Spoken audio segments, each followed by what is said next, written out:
Bonjour à tous, c'est Fred, j'espère que tout le monde va bien. On se retrouve aujourd'hui pour une toute nouvelle vidéo. On va donc parler tactique et aujourd'hui je vais vous présenter le dispositif avec lequel j'évolue avec le club d'Alto Adige. On commencera la vidéo par une petite description de ce que j'ai voulu mettre en place sur le terrain. On fera bien sûr un point sur les consignes collectives, les consignes individuelles et bien sûr un point très important sur le style de joueur qu'il faudra pour remplir parfaitement les rôles et les fonctions de la tactique. Mais avant de commencer, on a quelques petits points et quelques rappels à voir ensemble. Tout d'abord, l'écran tactique que vous avez devant vous, le dispositif qui est affiché, c'est la façon dont l'équipe va défendre. Ça veut dire que votre équipe va défendre dans un système de 4-2-3-1, 4 défenseurs, 2 centraux, et devant une ligne de 3 et une ligne de 1. Attention toutefois, lorsque vous serez en phase de possession, en phase d'action offensive, les rôles des joueurs et les tâches vont avoir une influence sur le positionnement des joueurs. Votre équipe sera parfois totalement en totale mutation, selon éventuellement si vous mettez devant un attaquant intérieur ou parfois un ailier. La question que vous devez vous poser dans une tactique, c'est qui va défendre, qui va attaquer et qui va amener du soutien lors des phases défensives ou offensives. Pour la tactique, j'ai choisi de jouer dans un 4-2-3-1. Alors habituellement, je suis plutôt un adepte de 4-2-3-1 avec un double pivot, donc 2 numéros 6 devant la défense. Mais là, j'ai choisi un style de jeu extrêmement agressif et très énergivore. Et je me suis décidé à placer 2 numéros 8 assez haut sur le terrain pour amener plus de densité et plus d'impact physique dans le cœur du jeu, notamment à la récupération des relances parfois hasardeuses de l'équipe adverse. Au niveau des rôles, pour le gardien, j'ai choisi un gardien défense classique puisque je n'ai malheureusement pas de gardien qui a des qualités importantes en termes de relance. Sinon, j'aurais positionné sans aucun problème un gardien libéraux défense ou soutien pour être le premier relanceur et jouer un petit peu plus haut au niveau du terrain. Au niveau des deux centraux devant, deux centrales défense, des rôles qui là encore sont tout à fait classiques, je vous déconseille fortement de mettre en défense centrale des centraux relanceurs puisqu'on a besoin d'un jeu court et précis au niveau de la défense centrale. Et si vous avez des relanceurs, ils vont parfois balancer de très très longs ballons devant. Et donc attention aux pertes de balles parfois un petit peu inutiles. Sur les côtés, deux joueurs qui sont tout à fait différents. Le premier, c'est un arrière latéral attaque qui va avoir pour rôle d'amener de la largeur, de la verticalité et beaucoup de dribbles sur le flanc gauche. Et du côté droit, on va retrouver un arrière latéral inversé qui va venir coulisser dans l'axe pour du coup passer d'une défense à 2 à une défense à 3 grâce à cette nouvelle possibilité sur FM24. Pour les deux numéros 8, deux joueurs qui seront extrêmement complémentaires. Le premier, c'est un milieu axial défense. Ça sera, si on peut dire, un petit peu la tour de contrôle et l'élément pivot de votre milieu de terrain. Beaucoup de ballons seront recyclés par lui et redistribués par lui. Il faut donc un joueur capable de faire des passes propres, courtes et précises de façon latérale, mais également vers l'arrière ou parfois aussi, bien évidemment, vers l'avant. À côté, un milieu axial soutien, j'ai testé beaucoup de rôles pour lui, notamment le rôle de MJR et de Mezzala. Le MJR, je trouve qu'il montait beaucoup trop haut. Le Mezzala m'apportait moins de stabilité au niveau défensif. J'ai donc mis en place un milieu de terrain axial soutien avec des consignes individuelles qui lui sont propres, de façon à obtenir le joueur, en tout cas à mes yeux, parfait pour la compo mise en place. Sur le côté gauche et sur le côté droit, à droite, on va retrouver un ailier attaque qui a pour but d'amener de la largeur sur le flanc droit, mais également beaucoup de dribbles, de percussions et des centres en direction de l'attaquant avancé. À gauche, on va retrouver un ailier intérieur soutien qui viendra lui prendre le demi-espace en vue d'amener de la densité dans le cœur du jeu et dans la défense de l'équipe adverse. Au milieu de terrain, on va retrouver un joueur clé, un joueur un peu pivot, qui ne veut pas forcément briller, un joueur un petit peu de l'ombre. C'est un milieu offensif attaque qui va participer bien sûr à de très nombreuses occasions et qui distribuera des ballons pour les joueurs de côté, mais également des ballons très importants pour votre buteur. J'ai donc essayé de créer de la complémentarité entre mes différents joueurs. Je m'explique.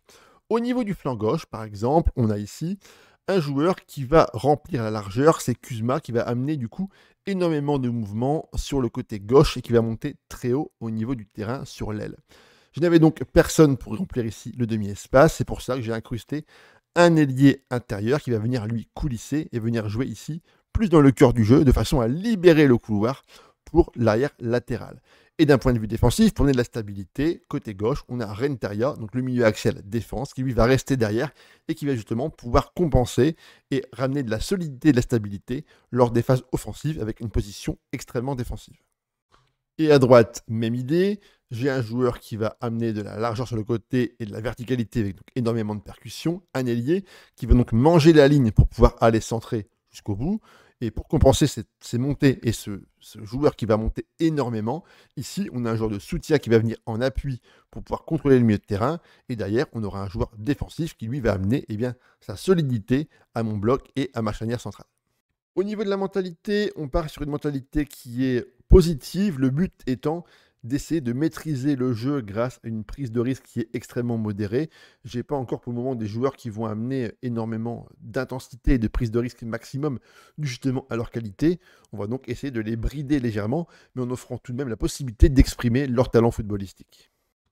Avec le ballon, on va retrouver différentes consignes collectives. La première, c'est bien sûr au niveau de la largeur. J'ai beaucoup de joueurs capables d'occuper les flancs avec un arrière latéral attaque et un ailier attaque. On va donc jouer un petit peu plus large pour réussir à écarter de façon significative le bloc de l'équipe adverse.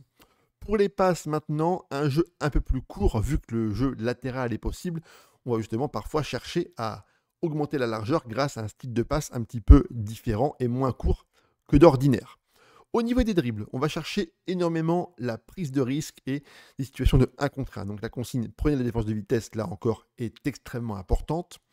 Dans le domaine des centres, on va chercher à centrer de loin, parce que j'aime bien avoir des joueurs qui ne montent pas forcément trop haut au niveau du terrain. Des joueurs plutôt bons en centre vont prendre l'initiative de centrer dès qu'ils en auront l'opportunité. Et au niveau des joueurs devant, j'ai pas de grand gabarit que des joueurs qui ont une note en détente verticale qui est relativement faible. C'est pourquoi je privilégie toujours les centres à ras de terre. Pour la construction du jeu maintenant, le dernier point qui est extrêmement important. Alors, la consigne passer dans les espaces, là encore, oui et non. Contre les blocs qui seront extrêmement bas et reculés, je vous conseille vraiment de la retirer. En revanche, contre les équipes qui sont plus dominantes, qui ont un jeu qui est plus tourné vers l'offensif, là vraiment, ça prendra tout son sens de façon à pouvoir aller chercher la contre-attaque et un jeu extrêmement vertical dans le dos des défenseurs. En transition, pas de réelle surprise, un contre-pressing, on va contrer et on fera des relances classiques vers les centraux ou les latéraux. Sans le ballon, on va déclencher le pressing beaucoup plus souvent, on va essayer au maximum d'éviter les relances courtes du gardien, on va s'engager plus pour avoir un impact et un combat physique extrêmement important et intense au niveau de l'équipe adverse. La ligne défensive sera plus haute, la ligne offensive exercera un pressing beaucoup plus haut et on empêchera de centrer pour les joueurs de couloir.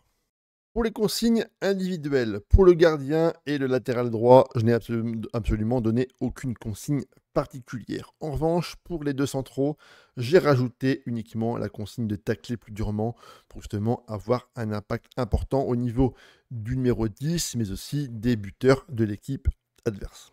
Le latéral gauche, par contre, là, c'est extrêmement sérieux. Le latéral gauche, lui va amener de la largeur, du mouvement et de la verticalité. Il va donc avoir un jeu extrêmement excentré. Il va devoir prendre les couloirs, il va devoir dribbler plus, prendre plus de risques au niveau des passes, des dribbles, mais parfois également au niveau des tirs, également au niveau des tacles. On va lui demander aussi d'apporter un impact physique important avec la consigne tacler plus durement. Pour le milieu axial défense, comme je vous l'ai expliqué, son but est de recycler le ballon proprement et rapidement. On va donc éviter les remontées rageuses balle au pied. C'est pourquoi j'ai mis la consigne de dribbler moins, mais également, bien sûr, j'ai coché la consigne de tacler plus durement. Si votre joueur, par contre, est plutôt bon techniquement, ce qui peut arriver pour un joueur plutôt défensif, vous pouvez éventuellement chercher un style de jeu un peu plus direct, éventuellement de la prise de risque. Moi, personnellement, je n'ai pas un joueur qui est encore vraiment excellent pour le moment. Je préfère donc limiter mes choix de consignes individuelles. L'avantage du milieu axial soutien, c'est que vous pouvez en faire le joueur quasi parfait pour votre tactique. J'ai essayé le MJR, j'ai pas du tout aimé, le Mezzala trop offensif, je me suis dit pourquoi pas un axial dans lequel je vais pouvoir essayer de moduler les mouvements parfaits que moi j'ai envie de voir en place au niveau de ma tactique. Je vais donc lui demander de monter davantage pour amener un peu plus de profondeur à mon jeu, de rester excentré pour amener un peu plus de largeur, mais également de prendre plus de risques avec une qualité de balle qui franchement n'est pas négligeable du tout. Pour l'ailier attaque maintenant, j'ai uniquement rajouté la consigne de tacler plus durement. Pour l'ailier intérieur soutien, on prend plus de risques et du coup, on va également chercher à amener du combat avec la consigne tacler plus durement. Le milieu de terrain offensif, le numéro 10, va décrocher plus souvent et va prendre plus de risques dans ses décisions. Et pour l'attaquant avancé devant, lui aussi cherchera à prendre plus de risques aussi bien dans ses mouvements, les tirs que dans les passes. On va donc maintenant regarder poste par poste les différentes caractéristiques et attributs qui seront très importants pour avoir les joueurs parfaits aux différents postes et rôles du terrain. L'arrière latéral inversé, pour résumer, c'est un central qui est polyvalent, capable d'évoluer à la fois dans l'axe, mais aussi sur le côté. On va donc chercher un joueur qui soit à peu près bon dans tous les domaines. Principalement, bien sûr, c'est des notes physiques qui sera importantes, la vitesse, l'accélération, la détente, mais également de la puissance pour amener un impact physique important dans la défense centrale. Mentalement, c'est très solide. L'anticipation, la décision, le placement, mais également des notes aussi d'agressivité qui seront là encore primordiales pour justement ce combat avec les différents joueurs offensifs de l'équipe adverse. Et techniquement, s'il est plutôt bon balle au pied, c'est assez important. Joueur capable de savoir relancer, de contrôler la balle de façon naturelle. Enfin, globalement, c'est pas un peintre avec ses pieds.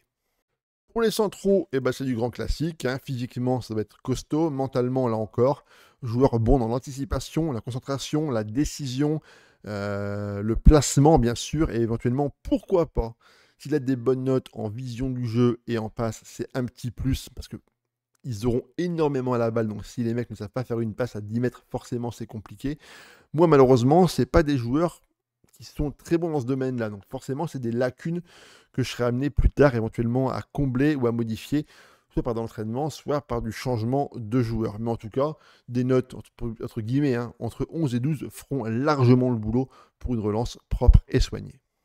L'arrière latéral attaque sera, je pense, l'un des rôles clés de votre tactique. C'est pourquoi c'est un joueur sur lequel on va compter énormément et pour lequel on va chercher énormément d'attributs. Joueur extrêmement complet sur le plan physique, mental et technique. On attend de lui, bien sûr, qu'il sache défendre, mais bien sûr qu'il soit un contre-attaquant et un attaquant quasi parfait. La vitesse, l'accélération, les dribbles, la technique, les centres, les passes, mais également des notes importantes en anticipation, placement, décision, sang-froid, endurance et volume de jeu. C'est vraiment ce qu'on va rechercher pour être un joueur capable de répéter les efforts et d'amener des décisions importantes pendant les 90 minutes de jeu. Pour le duo de numéro 8, on commence tout de suite par le milieu axial défense. Là encore, c'est deux joueurs qui sont relativement complémentaires, ou même assez similaires tout de même. Pour le défensif, bien sûr, un joueur qui soit capable, comme je vous l'ai dit, de recycler des ballons. Les notes de passe seront encore importantes. Pas non plus un joueur qui soit excellent, mais capable de faire des passes courtes et précises à des coéquipiers devant lui. En revanche, au niveau des notes défensives, ça doit être plutôt bon. L'agressivité, le physique, la décision, le jeu collectif qui est extrêmement important pour les deux numéros 8. Là, c'est vraiment très important. Et des joueurs collectifs capables de prendre les bonnes décisions et d'aller aider les copains, ça c'est très important dans la cohésion et dans la création de votre tactique. Et pour le numéro 8, le milieu axial soutien. Là, c'est un joueur par contre qui serait amené à créer énormément de jeux et d'occasions. C'est pourquoi moi j'ai privilégié le contrôle de balle, la technique, les passes, la vision du jeu, la décision, les appels de balle pour pouvoir monter, être en bonne position. Après, bien sûr, au niveau du physique, s'il est capable de répéter les efforts, c'est encore mieux. L'endurance et le volume de jeu seront des caractéristiques, bien sûr, à ne pas négliger. L'ailier, un joueur classique, de la vitesse, du dribble, de la percussion, du centre, c'est vraiment tout ce qu'on lui demande. Bien sûr, une petite dose d'inspiration pour parfois faire preuve de vista, ça sera là encore largement suffisant. Pour l'ailier intérieur soutien, bon, je vais rien vous apprendre de spécial. C'est un ailier qui est un petit peu plus développé, notamment au niveau des compétences techniques, mais surtout au niveau des notes mentales. Joueur capable encore d'amener de la verticalité, du jeu en profondeur, mais surtout de pouvoir marquer des buts. La détente verticale, à mon sens, n'est pas à négliger. 13, ça me paraît plutôt un très bon début. Mais bien sûr, des notes de finition, de vision du jeu, de sang-froid seront là encore très importantes. Et pour conclure, devant le poste de numéro 10, un joueur capable d'amener énormément de danger, mais aussi de finir des occasions. Joueur très doué avec la balle. Franchement, le ballon est son ami, sinon ne le mettez pas sur le terrain. On va chercher du contrôle de balle, du dribble, de la passe, de la technique, du sang-froid et de l'inspiration pour pouvoir trouver parfois des joueurs dans des positions un petit peu plus compliquées. S'il est bon dans la finition, c'est toujours un plus de façon à pouvoir concrétiser vos actions offensives. Et pour votre buteur devant, voilà, on dirait rien de spécial, attaquant avancé, du physique, accélération, vitesse, agilité, équilibre, joueur bon avec la balle, les dribbles, la technique, le contrôle de balle, bien sûr, la finition et bien évidemment le sang-froid et le volume de jeu. Alors, pour résumer un petit peu la tactique, tactique extrêmement offensive, mais attention, une intensité absolument dingue et très énergivore. Il va donc falloir prévoir des joueurs de qualité sur le banc pour pouvoir amener de la rotation, soit en cours de match, soit éventuellement une équipe un peu bis pour pouvoir tourner au moins un match sur 3. Les postes et les rôles sont extrêmement complémentaires. Vous allez occuper la largeur, le cœur du jeu, mais également aussi les demi-espaces. Pour la possession, clairement, il ne faudra pas rêver. Vous n'aurez pas la possession du ballon. En moyenne, entre 42 et 45% de possession par match contre les grosses équipes, mais aussi contre les équipes qui seront inférieures à vous en termes de niveau. Bien sûr, c'est parfois un peu frustrant, mais rassurez-vous, vous allez récupérer un nombre de ballons incalculable. Vous allez avoir un bloc qui va jouer extrêmement haut et sous la pression, les joueurs adverses vont dégager parfois un petit peu n'importe comment.